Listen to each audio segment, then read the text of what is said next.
So It's his name. And if I think of a Russian name, Right. Yakov, pretty possible. Yakov, a little less likely. So I think you guys got me again. It's unbelievable. Whatever works. I think the worst thing for a caster is just going Yakov every single time they want to talk about it. So just do what rolls off the tongue. In the bottom left, it is the red Protoss BT dubs for Shopify Rebellion, Harstem. Let's hope he shows mercy on his own probes today, because that was one of the talking points from yesterday's broadcast. Harstem killing one of his own probes in the beginning of a game against Skillless. And in the end, that could have very well made the difference in that 30-minute game on Glittering Ashes, guys. That first probe. In the top right side of Hardwire, we're looking at the main base of our blue Zerg. It is YoungYakov.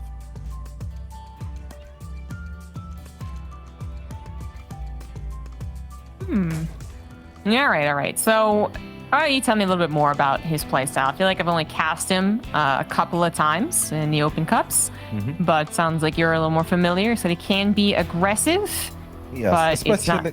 Sorry, go ahead. it's not all of him, is what I was going to end with. No, I played quite a few games against him because for the longest time we were very similar in MMR. Obviously, at one point he surpassed me and he just kind of never stopped.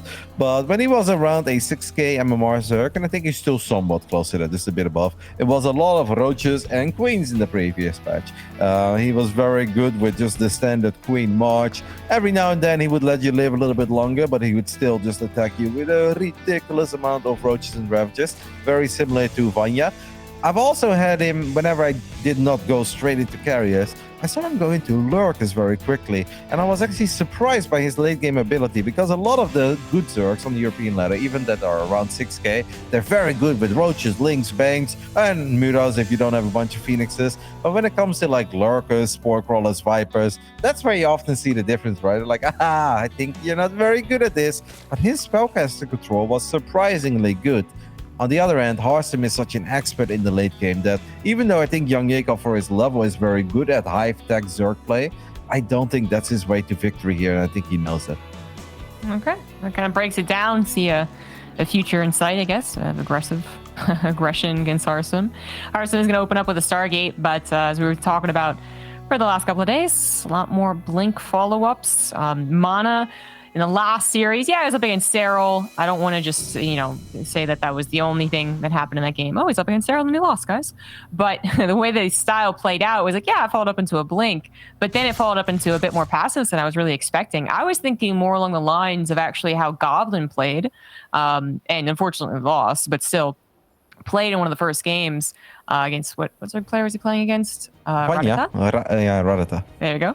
And that he tried to be aggressive, twice, and it did fail. So it's like, well, you're advising Mana to do something that failed. Okay.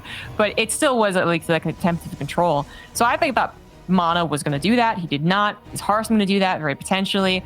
It's definitely the way that I like seeing PvZ play out, but I understand that it can be very difficult to do against someone who is actually well prepared. I don't know if YoungYakov's going to be as prepared as Serral.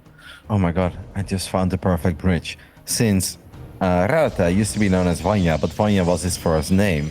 But YoungYakov is actually called Yakov in real life. What if he too is going to go for a name change and he calls himself Radicate for the rest of his career?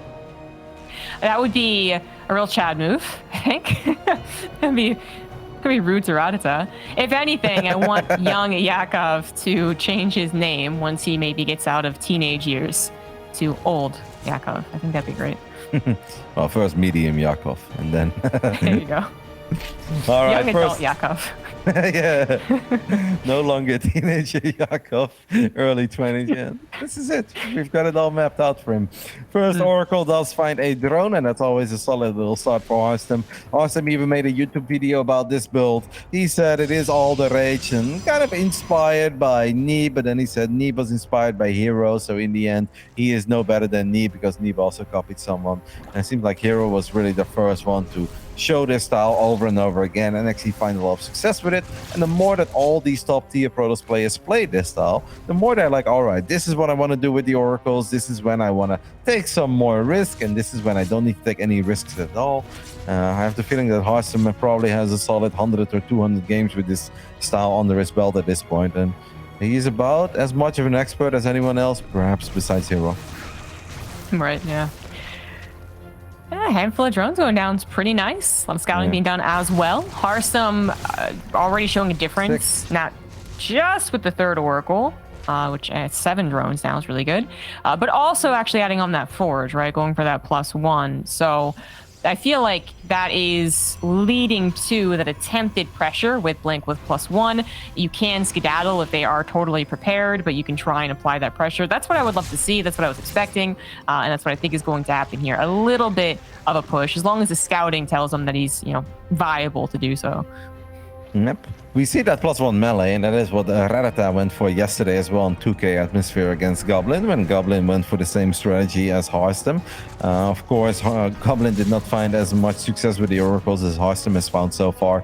That is, of course, a little bit too many. It's not game-ending by any means. Like 8 rounds, yeah, it sucks, and you would prefer to see that number a little bit lower. But since Harstem's follow-up pushes are going to be a little bit later, I don't think he's in a world of trouble immediately. But it could make the difference between YoungYakov having those 10 extra links or not, and those 10 extra links could very well be that critical number he needs to surround these stalkers and get a good trade early on. There's that stasis trap that often accompanies this push. I still feel like a lot of Zerg players, well, they might know of it, might not know exactly where it is this time around. Great use of that ling. Not properly protecting the stasis trap there for 1 second. Gets rid of that possible I love it. Trap. Yeah, little link drop. +1 melee not totally done yet, but if you look at the main base of Harstem, it is very exposed, and Harstem is obviously going to be very focused on this little battle with the Stalkers and Oracles. That does have a lot of potential, don't get me wrong, and YoungYakov is definitely starting to fall behind economically, but those links, they can actually find a lot of success. If Harstem just warps in units elsewhere, and he's not able to warp in immediately, he warps in 3 Stalkers, and that's not in the main base, I actually think these links can find quite a bit of damage. I love this play by our Zerg underdog. That's really quite cool. Forcing a warp in of 3 stalkers. Actually, a lot taken away from the front lines, and then there's always a chance. So 2 stalkers, my bad. There's always a chance that one of the stalkers dies. Wow. A couple of stalkers die actually in the fight, and 1 dies in the main base. 7 probes as well. So I would say absolutely an effective drop. Still has the Overlord as well to carry maybe Banelings in the future. Yep, that's very cool. Yeah, don't forget about that +2 melee that he has fired up immediately as soon as +1 was done. Really cool, because up to that point, YoungYakov was getting beat around a little bit. This is painful, though, as he just moves the queens away and the 3 oracles fly in. Could have been worse. Fortunately for him, it's only 4 drones. Stalker's obviously aware of the fact that that was not a Ling run by, but must have been a Ling drop. He's looking for that drop lord, finds it. We'll be able to get a couple of shots off, but we'll definitely not be able to kill it. More links now on the right side. Cannon not totally done yet, going for the battery immediately with quite a few links. I actually feel that YoungYakov is making a lot of the correct choices here. I would agree. These are really correct choices, the best way to put it, too. It's not that he's doing devastating damage. He's doing a lot with a little, but at the right, pressure points almost, like pressure point therapy here. And it's just going to throw Harstem off so that hopefully YoungYakov can do something bigger later, right? So if that was maxing out with Roachling Baneling, then that's one plan. If it's going up to Hive, that's another plan. That is what he's doing. But he's not going to die, because he's actually the one that's forcing Harstem to kind of stay back and take all these little pinpricks seriously. Unfortunately, those Banelings were not able to get anything done, as Harstem's army was still in the correct spot. Harstem is playing a single forge style here, not the double forge that we saw from Mana on this particular map against Sarro. I think I kind of like it. I feel like the double forge is pretty pricey, and I don't know if it really changes a whole lot. I think having the right amount of units, landing the good storm, and just positioning the most important units is slightly more important. Right when I say that, he does drop a second forge now, but it's obviously quite a bit later, as +2 is already halfway done. That Hive tech, we're not even like 10 minutes into this game, is close to finishing up. And this is not one of these games where, all right, our opponent is spamming Void Rays and we don't have anything to worry about, so we can just go straight into Hive. It's pretty cool that with all the little things that our Zerg player has done, he's still able to get a relatively quick Hive here on Hardwire. And a good army as well. So this also is in a situation where we have a 8-minute Hive and 20 roaches that are going to try and puff themselves up. This is a decent army. It's got good upgrades. That +2 melee is going to finish, so further increasing the threat of the Baneling run-bys or even drops. The drop overload's still alive. And, of course, making those lings more effective. Stasis trap this time around, very effective. Kind of funnily enough, though, creates a bit of a force field. Makes Harstem's entry into the attack a little awkward, too. And good cleanup on the Zealot to the right side, so YoungYakov can totally focus on the left, continuing to start his upgrades too. Adrenal Gland starts up immediately. Yeah, YoungYakov, if he wants to run into this army, is going to need a phenomenal engagement. Maybe it's almost better to not just run straight into that army. Does activate another stasis trap. Spire is on the way too. Has plenty of links on the right side, but those links were on move command, so they're not fighting the Zealots. I don't think they would have won the fight, but they would have been able to put up a decent fight if all of them would have started fighting immediately. So that is a bit unfortunate for him. Harstem blinks forward, takes out 2 queens immediately. There are stasis traps, we know about that. There are plenty of storms as well. Actually seems like the stasis got activated, but storms were decent, mostly zoning storms, but keeps the Zerg at bay. Absolutely. Banelings formed as he knew that the Zealots was going to be chilling there. Tries to take care of them, but doesn't take care of all of them. Sends, I think, more Banelings try and do it. Harstem tried to stop that defense, but maybe in the attempt to stop the defense of the Zealots, he moves a little bit too deep onto that creep. Little sketch there.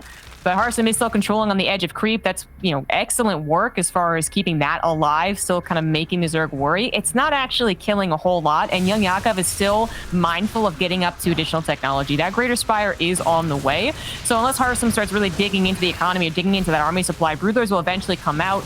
It looks like Harstem's well aware of that. He is starting possibly a transition to air, but he's also starting to actually dig into this army. Some of these storms, the Archon's still alive. Maybe he sees an opening now.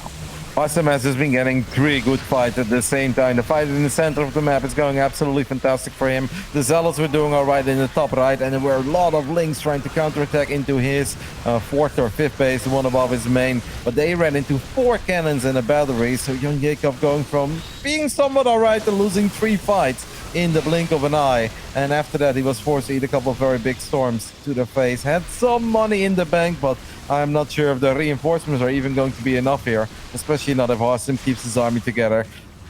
Maybe. I don't know. I mean, even at this point, even if YoungYakov survives, he's lost so much that getting to Broodlords is now going to take, 4 or 5 minutes almost. Like, he's going to be under constant pressure. He's not going to have a huge bank. The Broodlord dream is not alive. Harstem was able to situate his army around YoungYakov's bases, constantly threatening, and then eventually found a couple of victories that, with his posturing, he was able to say, oh, yeah, let's go. Let's win the game. Let's win against this army. And if he had played more passive or more defensive or just said, oh, I guess the guy's going to get to Broodlords, then he would not have won in such a clean fashion. No, it looked like somewhat even, like both maxed out, and obviously if the Banelings can find some good connections with High Templars, a Zerg can absolutely win these kinds of fights. But yeah, there's a lot of things happening. It's like, okay, the Zealots finding a little too much at the triangle base of YoungYakov. At the same time, he grabs 30 to 40 links, runs into cannons, runs into a couple of Zealots that get warped in there as well. And while that's happening, you take a look at the center and maybe like, oh my goodness, those storms are connecting in a very big way. And while the units lost resource step was somewhat even up to that point, the Zerg lost a little more, but not a whole lot more. In basically the time span of 15 to 20 seconds, felt like YoungYakov lost 4,000 resources more than Harstem. So Harstem just getting the triple victory across the board. And I gotta say, he looked really good, because these kinds of games ain't easy. But if you're full of confidence, that's how you can play as a Protoss. Like, if you don't have that much confidence, you're like, all right, cannons, batteries, carriers, maybe a couple of adepts running by every now and then, but multiple fights happening, but still being on top of your spellcaster control is very impressive by Harstem. I think that's what oftentimes differentiates Protoss players who make it into DreamHack Europe and those who are just a little behind is actually the confidence, the ability to stay on the edge of creep, and then obviously control well too is a big factor, but just having that confidence to do it. Like I said, had he pulled back and played defensive, we're talking about a much longer game, one that he possibly does not win, but he was in the right place at the right time because he forced the right place at the right time by being a very good Protoss. So YoungYakov is going to have to, if he wants to do the same style again, he's going to have to make sure not to kind of lose control as he did. It all happened in 1 split second. It happens in StarCraft, but he's got to stop it and then actually get to those Broodlords. Love the link drop though. That was very good timing, especially while there was fighting happening in the center of the map. And Harstem had a few warp-ins available. But imagine if you just go for that big warp-in at your own 3rd or 4th base. Then you have 0 units that you can warp in. You have to pull all the probes away. You may lose power to a couple of gateways that were still in the main. And it could have really been devastating. In the end, it was solid. Unfortunately, not good enough to get the upset victory. Let's see if we're going to see a similar game or something completely different here on Glittering Ashes for round 2. In the top right side, the Blue Zerg, YoungYakov.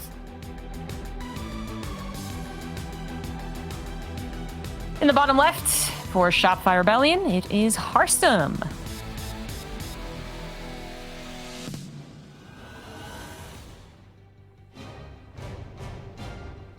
Yeah. YoungYakov having a pretty darn good first 6-7 minutes of that game.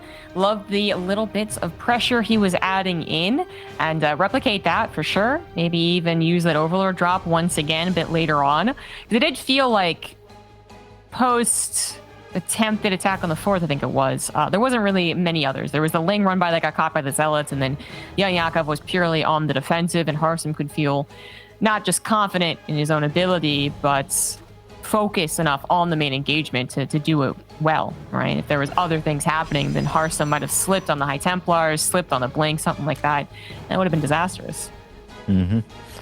But Harstem, yeah, I'm very impressed by Harstem lately because he's obviously not getting any younger either, right? It's not like Harstem is still that teenager and he's like, wow, he's getting better every year. No, Harstem has been playing this game too since the very first day. It took a little while before he reached the upper echelons of the European scene, but definitely didn't take forever. He just had the right age for it back then.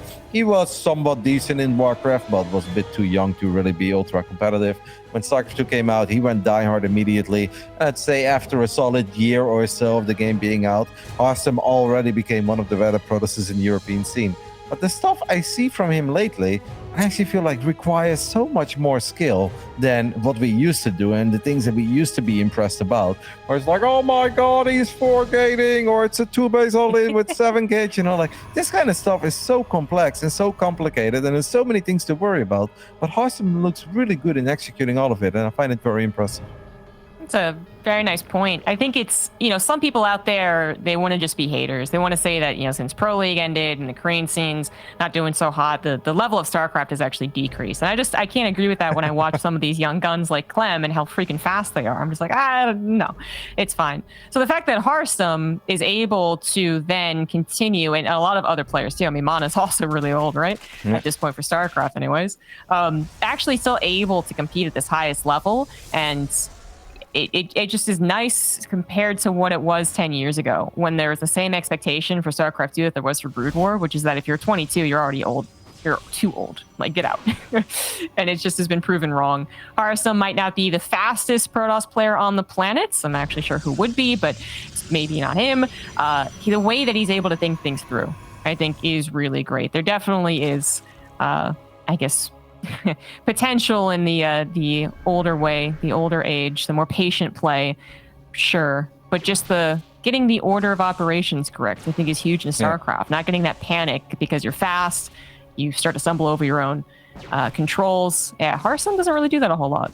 No, and even if Harstem is maybe not known for being fast, obviously definitely not a slow player by any means, it's still the style that he's playing. I think it's very complex, I still love playing StarCraft 2, and I'm obviously a few years older than Harstem, and people are like, hey, have you seen the triple Oracle blink into Forge, into Storm? And I'm like, yeah, what about chrono boosting out a couple carriers, guys? Like, I'll stick to what I find reasonable, and maybe I'll sneak in a little run by, but this kind of stuff, I think it's really hard to learn yourself. You have to have a lot of discipline. You definitely can't rely on F2 too much because there are units all over the place. And to see Harstem executing a style like this, I find even more impressive than Harstem maybe winning a couple of big games a couple of years ago with relatively straightforward builds where it all leads into 1 or 2 attacks, or we juggle a couple of immortals in the prism. It's like, yeah, sure, that's kind of cool, but this is all way harder, man. I was going to say, watching some of the older VODs and seeing, especially Protoss, I mean, I can be so honest now because it's been 7 years of Legacy of the Void. I really did not like the way Protoss played in the first 2 expansions. It was a lot of pro games that were like, all right, we're building up. Okay, there's the push. Did it win or did not win? Okay, great. That's what it was. It really, that's what it was. And of course, it required skill. Ooh, Nidus, by the way. So YoungYakov is going back to some of those builds that I have lost a couple letter points to over the years. But, the Oracles were going to scout it, so he's forced to cancel it. It's so hard to hide anything, obviously, against 3 Oracles. I almost say... Ooh. Uh-oh. Is it me? Was it you? Don't know. I felt it too, though. Okay. Yeah, there was a bit of a lag spike there, guys. Sorry, so I got interrupted. But yeah, it's very hard to hide stuff against the triple Oracle because there's so many revelations available, and they're not too afraid of a couple of queens because they're so tanky. YoungYakov is already bleeding out quite a few links, but he does have the extra links showing up. He's going to surround at least a couple of these targets before Blink is done. Will there be an overcharge to save that? No, he's just going to kill the battery straight up. Harstem is probably wondering, like, man, this is so reckless. What are you doing? The Nidus is going to go up in the top left side of the main base. The Oracles are going to see it. I guess the Gas already saw it. That's crazy. Yeah, fortunately for Harstem, that was in vision. I mean, the plan here, though... Oh, actually, it's going to be transfused. Oh, no, the Oracles weren't enough there. Oh, this is still problems. The main base totally compromised. Yep, and these links are obviously going to come out in very big numbers. The Oracles have already used a lot of energy. You don't really want to give up the entire main. That is the Twilight Council that is not going to be empowered. That is so fortunate that the other pylon is powering it too. YoungYakov has to be aware of that. And he's going to be like, well, I can kill the pylon, but I can also go straight up for the Twilight Council. We are still chrono boosting out Blink. Without Blink, this can definitely still get complicated. If Blink finishes off, it's so close. 10 seconds, it will go down. Yeah, YoungYakov needs more. He knows it. He's got another Nidus on the bottom right side. Harstem has done a great job pulling probes and protecting that one cannon. How much energy is there on the Oracles? Not that much, Zombie Grub. That's kind of concerning. I think it was one of the initial problems dealing with that Nidus worm. Things are starting to snowball as YoungYakov spills forth on the third base. Love the probe control, just putting them on hold position to stop the probes, the lings rather, from the top of the cannon, the shield battery. That might have just saved a lot of stalkers. Unfortunately, the first shield battery goes down. The second one, put up at the perfect time, is going to hold these stalkers, and the hold on the third base is good. Harstem might be supply blocked, but it looks like he's hit a decent mass of stalkers, and the upgrade is still completing here. We're about 15 seconds away from having +1. The probe control is so sick on the side of Harstem. Another Nidus does get shut down into the main base, and sure, there is still Nidus here, and there's a bunch of queens, but that's pretty much all it is. YoungYakov knows it. He is no longer going to break Harstem. He got so close, and I want to take another look at that. The way that Harstem kept that cannon alive over and over again, putting the probes on hold position, surrounding it, making it impossible for all these links to actually do what they're supposed to do. That just bought him a ridiculous amount of time for extra warpings, extra static defenses to finish up. Insane hold by Harstem. Incredibly well done. Yeah, could have evolved very quickly, and it even goes back to our initial conversation, which I wasn't really planning on doing, but it absolutely was Harstem kind of evaluating a very bad situation, but quickly and precisely as well, right? So he was like, get the Nidus Worm. Oh no, that didn't actually get the Nidus Worm. Okay, what do I do now? And it could have been very easy to just suddenly send 2 stalkers up there, they die, 4 stalkers in the natural, also just get kind of forgotten about, you know, anything like that.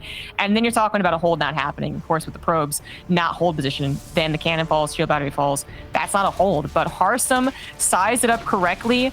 Good crisis management, and you know he doesn't have blink, so that kind of sucks as far as the rest of the game goes. Not gonna be able to finish it off anytime soon. He has the upgrade, starts up +1, gets the Temple Archives, 4th base is on the way, goes back to using his oracles on the offensive. Excellent play here from Harstem.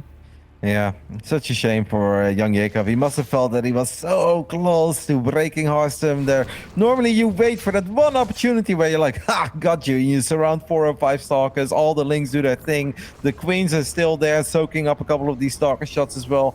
He did a good job target firing the battery with the queens, but that one overcharged battery did put in a lot of works. And the links, they were trying to get lucky, right? They were trying to sneak through the probes, and then they could attack move. So you could see him spamming right click, unfortunately for him. Harstem just didn't make any mistakes. The unit positioning was absolutely perfect, and at one point you're like, okay, 2 seconds, 3 seconds, and then you just lose so much potential DPS, and the links start falling very quickly. And I'm afraid for YoungYakov, the moment that blink is done, this game is pretty much over if it doesn't end before. Harstem's probably like, man, I really want to attack, but I also know I shouldn't do anything weird without blink, but I just know that you can't possibly have very much that I have to be ultra worried about. He's right about that. YoungYakov is trying to build a scary army at the very least. And even though it's not a complete army, it's not big enough to really be the scariest Zerg army ever, it does have the explosiveness. It does have the, oh, I got to surround under stalkers and you didn't blink fast enough. Boom, there goes the stalkers. So you have to respect it. When you get into Archons, you get into Storm, then you respect it a little less, right? You just kind of soak it up. But for now, Harstem is choosing the safe option, not going to push the issue, even though he knows he has this lead. Just going to continue improving on his lead. Unfortunately for YoungYakov, I think he identified that kind of quickly. He was adding spines, he was still adding army, but then at some point he was like, okay, let's add on more drones. So 4 bases, almost 80 workers. Still not great when the Protoss is on 5, going on 5, but it's workable. Yeah, nothing is great here unless Harstem makes a big boo-boo with the High Templars. We're gonna try to drop another Nidus in the back of the 4th base, maybe just to unload a couple of Banelings, get straight into the mineral line. We do have a Baneling run by 2. Zealots decided they don't want any piece of that. Charge is so late, by the way, because of the obviously the Twilight Council getting kicked off earlier. Those Banelings out of the Nidus, that is actually a very sick play. At first I was like, that's kind of a funny Nidus. It might just work, but we'll see. Yeah, that was cool. Very cool. And he pulls the entire army back. Yeah, Harstem was a little amused by that as well. I don't, it's very possible he just didn't see it, or he saw it and thought, okay, I'll get back to it in time if that's Lings or Roaches or something like that. But the Banelings popping out, that causes immediate damage, and Harstem, as I said, just kind of smiles about it, because ultimately that doesn't end the game for him. It delays the game a little bit. He's a little farther down in workers. His army did pull back, but he is still in a great position, still almost maxed out, now looking for what could be the game-deciding fight. And YoungYakov, kind of a similar position to last game, but he has less bank and, a little less good positioning. So it's about buying time, and if you can do that, well, then just maybe you can make the comeback happen. He sees the High Templars. Like, the one way for YoungYakov to really turn this into something is to get a couple of Banelings in the range of those High Templars. Obviously, Harstem wasn't born last night. He also knows that that is the most important part of his army. I love that Knight is in the main base just to move the Queens over. I think he picked up the Prism as well. Yep, killed the Prism with those Queens. Now he can actually bring them back to the front line again. He's setting up the sandwich. There is a stasis trap there, though, that does get activated immediately. Harstem definitely needs to be a little bit careful, because a few Banelings is all it takes for those High Templars to go down. Exactly. I love YoungYakov's decision to just let that base go. Don't panic over something that you cannot save. So the Zealots get it, and they will maybe move into the natural. That's going to clean things up, but certainly priority on pushing back the army. And there you go. The Queens actually will help clean this up. Oh, the Spine Crawlers that he let finish too. Apparently we're in the natural, so that does help. YoungYakov will be maybe secure on 4 bases, but he won't be thriving on 4 bases. And actually going to try and add in Infestors this time around. I actually really like that. The Archons kind of just get stuck doing, well, I would say not much, but they do still soak up, Ling Baneling. It still is an excellent way to buy time.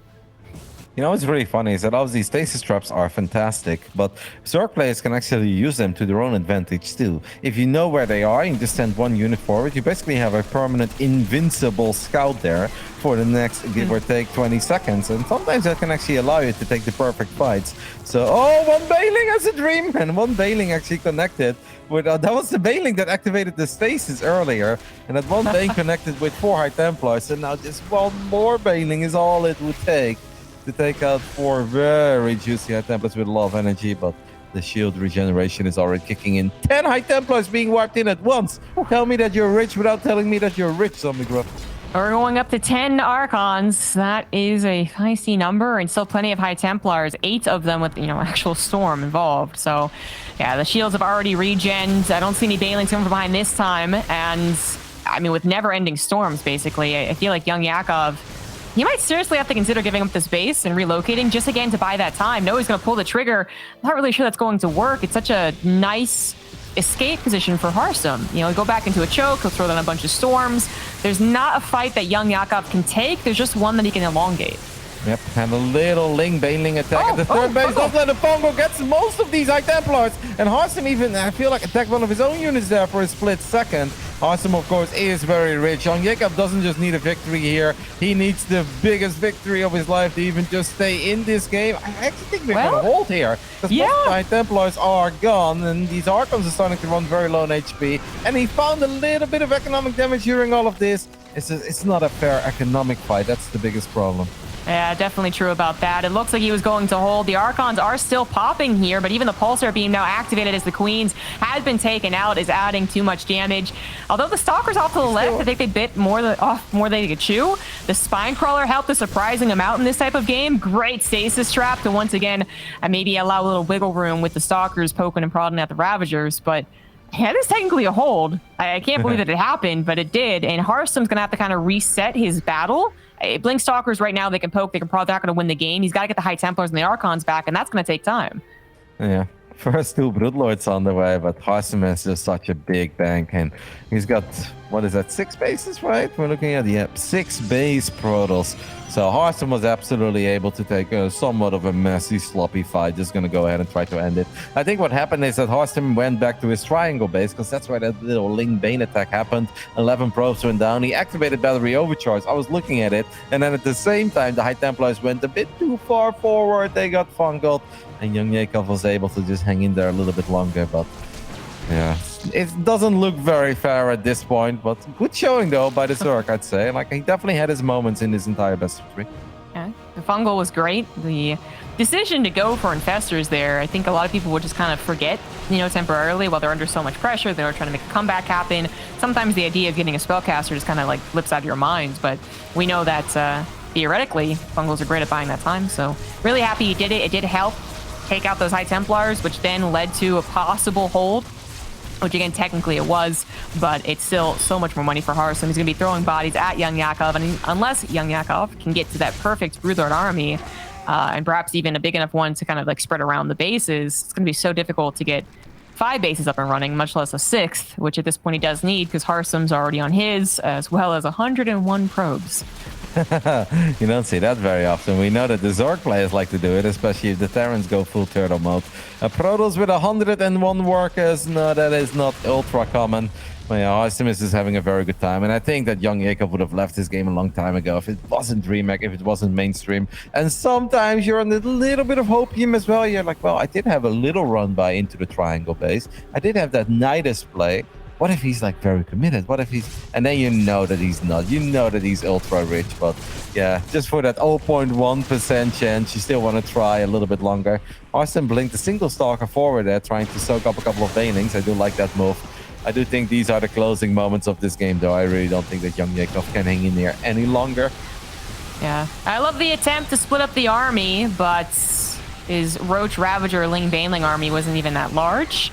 And then it's still not the army that you would want heading into the later stages of ZVP. Protoss army is just too good against it. So really needed the Broodlords to be here to help out, but they also were tasked with defending harassment. Like I said, it's just gonna be so difficult defending these 5 bases. It was impossible.